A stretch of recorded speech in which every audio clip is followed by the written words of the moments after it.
Hi, I'm Gail. Welcome to the channel Beautiful Minds. I am making this video today to give you information on symptoms of anxiety. I think this video will be useful for people who maybe think they're experiencing anxiety but are not sure. It would also be useful for people who already have a diagnosis of anxiety but they're looking for more information and maybe sort of to raise their own awareness of what's going on for them. I used to work as a health professional in the field of mental health, and people would come to me who already maybe had a diagnosis from their GP or a family doctor, but had never actually been given any information on what the symptoms of anxiety were. So they knew the ones that had sort of prompted them to visit the doctor, but maybe weren't aware of how else anxiety was affecting their life until they actually see what all the symptoms are. So it's also useful for people who already have a diagnosis. People might also find this video and be here because they have someone they love, someone in their family, a friend who they think might have anxiety. Maybe you're not sure and you're looking for more information. So that is what this video will cover. I will go through the symptoms by sort of categories, if you like. So we'll first of all look at the sort of general sense and the general feelings that you might be experiencing if you have anxiety. And then we'll look at the physical sensations, the physical things that are going on in your body that you may notice if you have anxiety. We'll look at your thoughts and thought patterns and how your thinking may work with anxiety. And then we'll look at behaviours, so how some of your behaviours might have changed, and it might be something you may not have noticed or realised. But the behaviours may also be very useful for people who are here watching this video because you have someone in your life you think might have anxiety, because you might not know what's going on internally for them or in their thoughts, but you're maybe recognising a change in their behaviours, and this might help you just to identify if anxiety may be the problem for them. It's important to know before we go on to discuss these symptoms that many of the symptoms that I'll talk about today we all experience at some point. So we might all be sort of nervous about a job interview or an exam that's coming up, and some of the symptoms of anxiety are what we might describe as sort of being nervous or feeling really nervous, and that's because those feelings all stem from changes that are going on in our nervous system. You might also, at times experience some stress, and I think we all have that to a degree in our lives, and a lot of the symptoms of anxiety are very similar to that, where you need to really be or what you need to really be looking out for is how much is this impacting on your life. If you are having these symptoms all day, every day, or even, quite a lot of the time, if they are impacting on your daily activities, so if they're impacting on your sleep, if these are impacting on your ability to work and to concentrate, if they're impacting on just things you would normally do in daily life, which somehow now are a bit more difficult, or maybe you can't do, or maybe trigger a lot of symptoms in you, then this is something you really need to be getting looked at and seeking help for that. But we'll run through the symptoms just now, and you can look to see if you identify with some of them or if you think someone you know might be experiencing that. So first of all, we'll look at the sort of general sense of how you might be feeling. So if you have anxiety, you might feel quite stressed and you might feel quite overwhelmed at things that you maybe know in the past wouldn't have overwhelmed you, but suddenly just everything seems a bit too much. There's too much on your plate. You might also feel quite panicky and a bit nervous with that as well.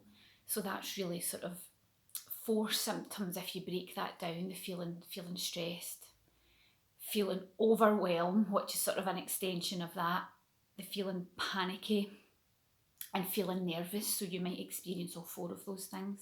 You might experience one or two, but they're all very closely linked. You also might feel quite tense, uptight about things, and you might feel quite on edge. Again, those three things can feel quite similar. So I hope that by using different language and different words, you can maybe help identify if any of those fit for you.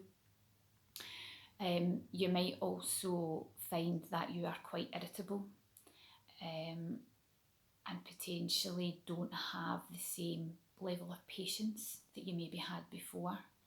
So if you find yourself sort of snapping at people or just not being able to deal with things that you know normally or you know in the past you wouldn't have bothered so much about, then that can be an indication that there's anxiety going on.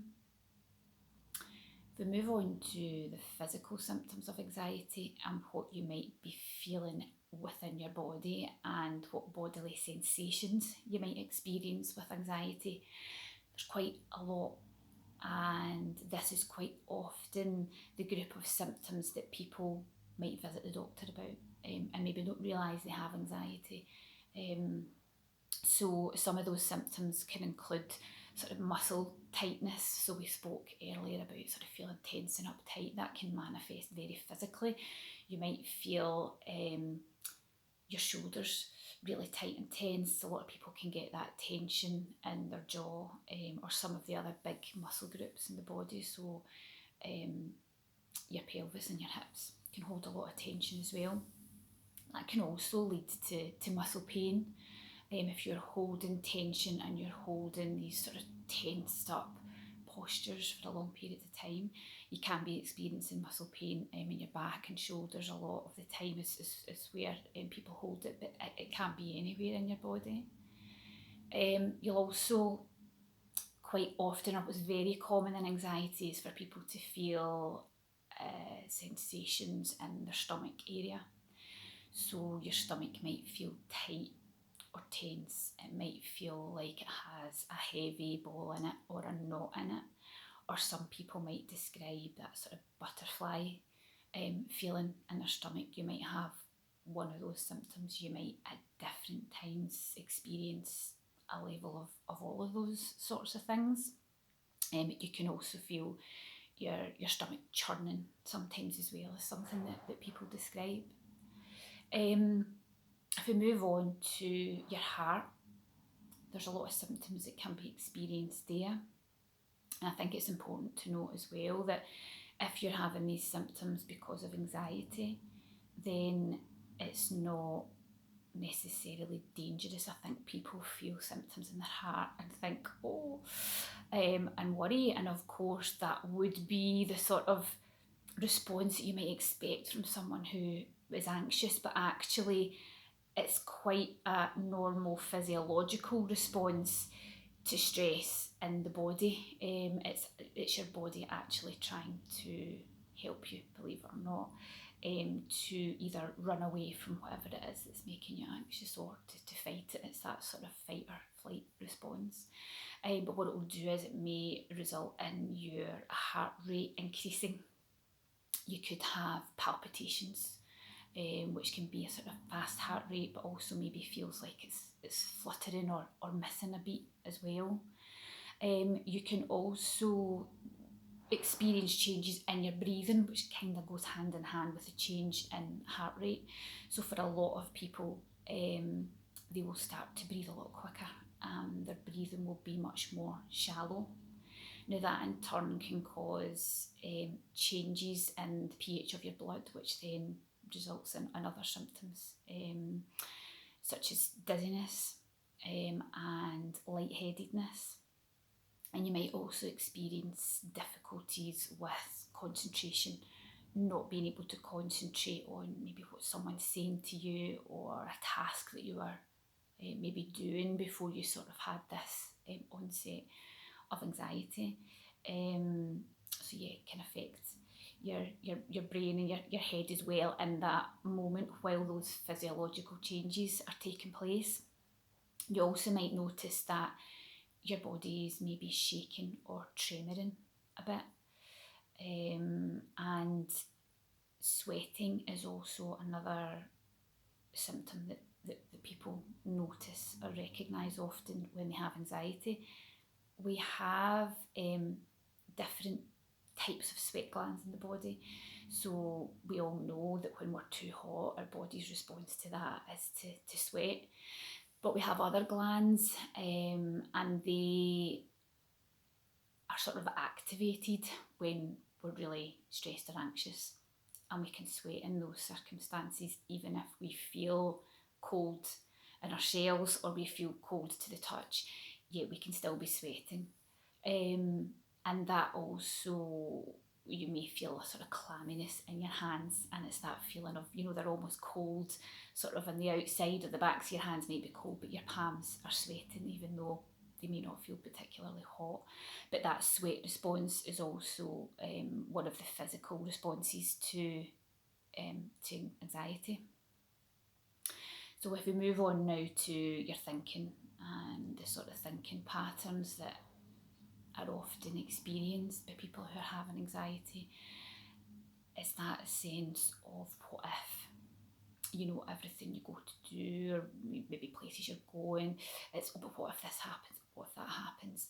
And there can be a sense of trying to control a situation to, eliminate the risk of the bad thing happening. But you're sort of projecting into the future that something will happen. That can also, if it's heightened some more, look like being very alert, so constantly on the look for something happening. You might be walking down the street and you're constantly looking at the traffic to make sure a car doesn't career onto the pavement. That's just an example, but something like that, there's a constant feeling of on edge and having to be alert, because your mind is constantly expecting, or maybe not constantly, may not be constantly for some people, but there's often the expectation that something bad is going to happen. That also it doesn't lead to worry, it is a sense of worry, but something else that can be going on in your head is that you jump from thoughts to thoughts. So there's that worry about one thing, but then what about another thing, and then this and this, and you may not even have the chance to think through the first thought that you've had when the next thought's in your mind, and the next thought's in your mind, and your thoughts can be racing in your head. So yeah, racing thoughts, we spoke about that. And also worst case scenarios, if you are always thinking about the worst possible thing that could happen, when in reality there might be a very small chance that could happen. Statistically it might be really unlikely, but your mind is jumping to that really bad thing. So the behaviours that you might see in someone, or the behaviours that you might find you're exhibiting yourself, link with all of the symptoms that we spoke about earlier. So behaviours that you might see include sort of pacing and agitation. So someone who is constantly has the need to be moving about, so pacing up and down a room, or the agitation might be, sort of sitting tapping their head, or sitting with their legs shaking, or sitting tapping their hands, but just that inability to just sit down and be and rest. There's this constant agitation and need for movement, and just a sense that you just can't relax, can't just zone out for a while. Talking quickly is another behaviour that you can see in people, and that links back to the racing thoughts earlier. So if you have racing thoughts and you're then communicating with someone, quite often that will come out. You might start a story and then suddenly you're onto something else and then onto something else, and the original story never gets finished. So while people may not know what's going on in your mind, if you're not talking about some of your symptoms, they may be able to pick up on it just by the rate that you're talking at, the speed that you're talking at, but also if you're able to sort of maintain or stay on the same conversation. People who are anxious may also get quite flustered. So you might ask them to do a relatively simple thing while they're doing something else, but that can feel like the overwhelm and stress that we talked about earlier, and so that they begin to get a bit flustered about it. So you might see that in people too, and also snapping at people. So we spoke earlier about just feeling a bit on edge, not having the same amount of patience that you might do normally, and that can result in you snapping at people at things that you probably wouldn't normally have been sort of bothered about. The other big behaviour, which can be difficult for people to even see in themselves or be aware of in themselves, because our mind does a good job at sometimes keeping us in denial, but that symptom is avoidance. So people may avoid going to things or doing things that they know might make them anxious, but in your head you tell yourself that you didn't really want to go anyway, or you make up some other excuse that you're sort of, no, I wasn't bothered about going.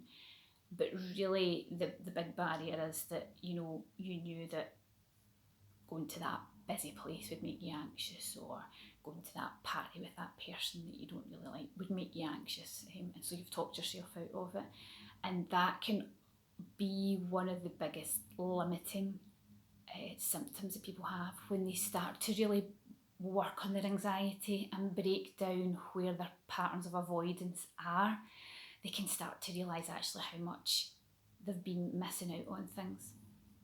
Another symptom that sort of goes along with that can be procrastination. So you sort of sit in the fence about a decision. Will I? Won't I? And it could be because of anxiety that you're not really sure what way you want to go with this. So you just sort of think, well, I'll just wait and see what happens. And really you're sort of avoiding making a definite decision, or you're avoiding some sort of action as you spend all this time procrastinating on it. And I am a master procrastinator. And it's taken me years to really sit down and realise that is what I do a lot of the time. And it's because maybe making that action, that thing that I want to do, seems a bit scary, it's a bit new, it's a bit different. I don't know, I'll wait and see. And I procrastinate. So that's another symptom that goes along with the avoidance. So I hope that this video has given you a good sort of taste, if you like, of what the symptoms are. You might now be sitting thinking, oh wow, I didn't know that some of these things that are going on for me were anxiety. You maybe had an idea that some of your physical symptoms were, or some of the other symptoms, but yeah, there's a lot of stuff going on there, and I hope that splitting it up into those areas also gives you an idea of what area you maybe need to work on. In this video, I'm not going to go into what sort of treatments and things you can do. That'll be another video. But what I would say and what I want to end on is that if you are experiencing anxiety, you haven't spoke to anyone about it, you've just come across this video, you're looking to find out, am I anxious? I don't know. It's just to speak to someone. It's really helpful to just get it out and be able to speak to someone about it. Now, I would say that you should see and go to a health professional, whether that's your GP or family doctor, or if you're already under maybe some mental health professionals, speak to them about how you're feeling and some of these symptoms that you're experiencing. Or simply, I say simply, sometimes talking isn't that simple, but speak to a friend or a family member or someone that you trust and someone that you feel you could confide in. Because as I say, all of us to some degree experience a bit of stress and anxiety at times. So people will be able to empathise to a point, even if they don't have the same experience as you to the point that it's maybe now affecting your life. But just being able to open up about it can release a bit of sort of stress and pressure and be an outlet for you. But I would encourage you to look at speaking at a health professional as well. So I hope this video has been useful. I hope you found it helpful. If you liked it, please click like and subscribe to the channel. There'll be more videos like this which are providing information on a range of psychological issues, but also I will have meditations and affirmation videos and breathing techniques which can be used for anxiety and various other difficulties as well. So please stay tuned and there'll be more videos up.